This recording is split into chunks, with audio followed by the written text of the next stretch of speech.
Hello students, this is Manish Shukla. Once again, I am here with new topic of class 9th from chapter 6, that is tissues. Before we start our topic, I remind you that for getting all the videos notification, like, share, subscribe or St. Xavier's YouTube channel. So students, today I will explain you our next topic and chapter, that is tissues. So students, here our first question and topic is, what is tissues? So tissues can be defined as a group of similar cells performing the same function and having a common origin. Tissues are mainly classified into the two types, that is plant tissues and animal tissues. But we will here study about the plant tissues. Based on dividing capacities, plant tissues are divided into the following, as you can see in this flow chart. These are mainly divided into the two categories, that is meristematic tissues and permanent tissues. Meristematic tissues again divided into the apical meristematic tissues, lateral and intercalary. And second one, that is permanent tissue. This is divided into two categories, that is simple tissues and complex. These are simple tissues because they are made up of only one kind of cells, and they again divided into the parenchyma, collenchyma, sclerenchyma and protective tissues. Complex tissues divided into the phloem and xylem. Now students, we will study it in detail one by one. First one is meristematic tissues. A meristematic tissue is a group of young cells that have the capacity of active cell division. This tissue is found in all the growing part of the plant, such as root tip, shoot tip, etc. Meristematic tissues divided into apical, lateral and intercalary on the basis of their position and presence. Now first one is, that is apical meristematic tissues. uh, if apical meristem present on root, it is called root apical meristematic tissues.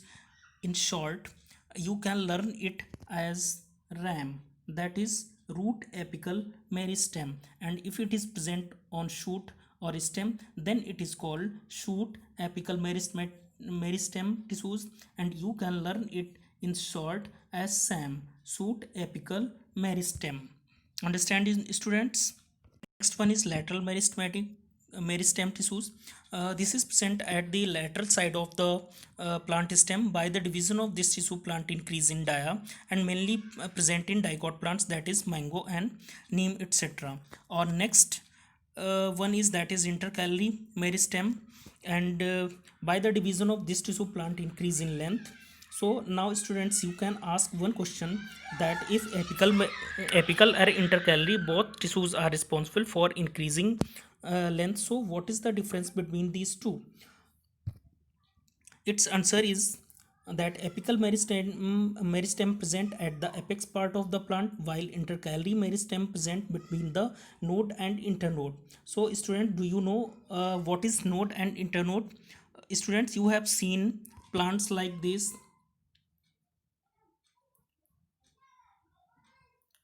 These ring-like structures are known as node, and between two nodes space is called internode. So intercalary meristematic tissue present between the node and internode, and by the division of this tissue, plant increase in length.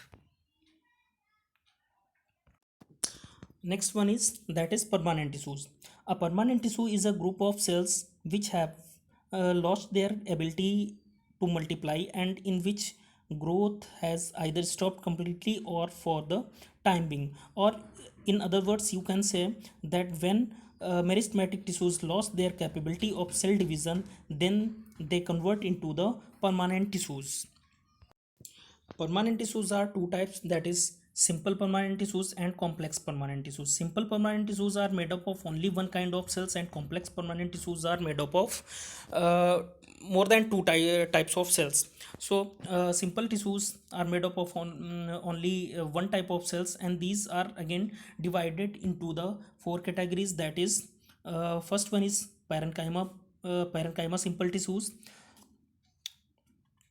In the leaves of green plants, parenchyma tissues contain chloroplast, and it is called collenchyma. And in aquatic plants, parenchymatous cells have well developed air spaces and it is known as aerenchyma. And we see its structure. The cells of these tissues may be oval, rounded, or polygonal in outline, and its function is it stored food material in the form of protein, starch, oil, or fats. Parenchyma cells provide rigidity to the plants by keeping the cells rigid. Next one is collenchyma, and its structure are the cells of collenchyma are somewhat elongated and thickening at the corners of the cells. Internally, each cell possesses a large central vacuole, peripheral cytoplasm, and nucleus. It is usually absent in monocot stem and monocot roots, and its function is to provide mechanical support to the plant, and they also provide flexibility to the plant so that plant can bend without breaking. So they provide elasticity to the plant organ. Next one is sclerenchyma, and sclerenchyma cells are dead, and these are highly elongated fibers with tapering end.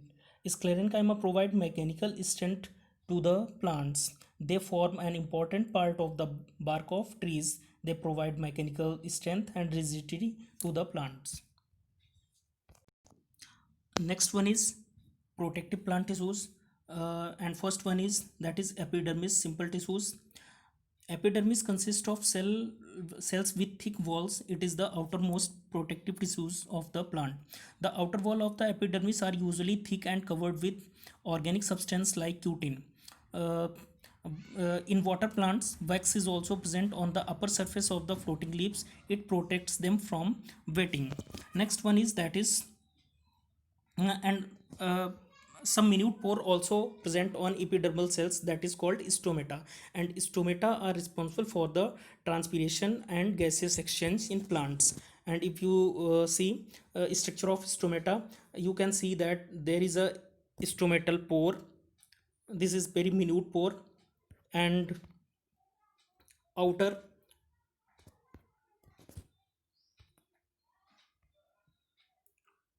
and this pore is surrounded by the guard cells, and guard cells are surrounded by the subsidiary cells. Next one is cork. As roots and stem grow older, with time protective tissues at the periphery become cork cells. Cork in mature wood stem is made up of dead, thick-walled and highly suberized cells which protect the inner tissues. It provides insulation from freezing temperature. It makes bark of the plant stem, and they protect plants from injury, germs and various type of water loss.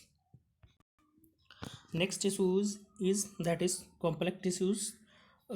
These are group of different types of cells performing common tasks together. So its name is complex permanent tissues. These tissues are also called vascular tissues, provide a channel for movement of water and dissolved minerals up and down the plants. The main complex tissues in vascular plants are xylem and phloem.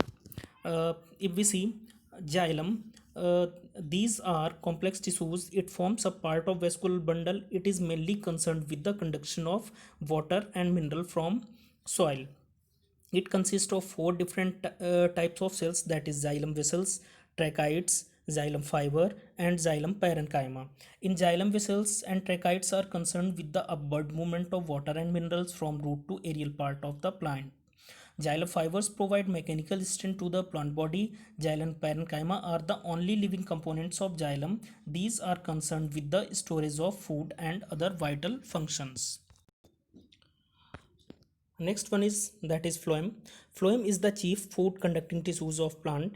It is responsible for downward movement of food prepared in leaves to other parts of the plants. The basic component of phloem are seed tubes, companion cells, phloem parenchyma and phloem fibers. Except phloem fiber, which are dead, all other members of the phloem tissues are living. The sieve tubes are elongated tubular conducting channels. Companion cells lie on the sides of sieve tubes and are closely associated with them. Phloem parenchyma are ordinary living parenchymatous cells associated with phloem. They store food. Phloem fibers are sclerenchyma fiber. They provide mechanical strength, and textile fibers of flax, hemp and jute are phloem fibers. So students, simply you can learn it as xylem से जल और phloem से food. It means कि xylem जल transport water transport करता है and phloem food transport करता है ना. So xylem is responsible for conduction of water and phloem is responsible for conduction of food. Students, hopefully you will understand all the topics explained by me. For more videos, like, share, subscribe or St. Xavier's YouTube channel. Thank you. Have a nice day.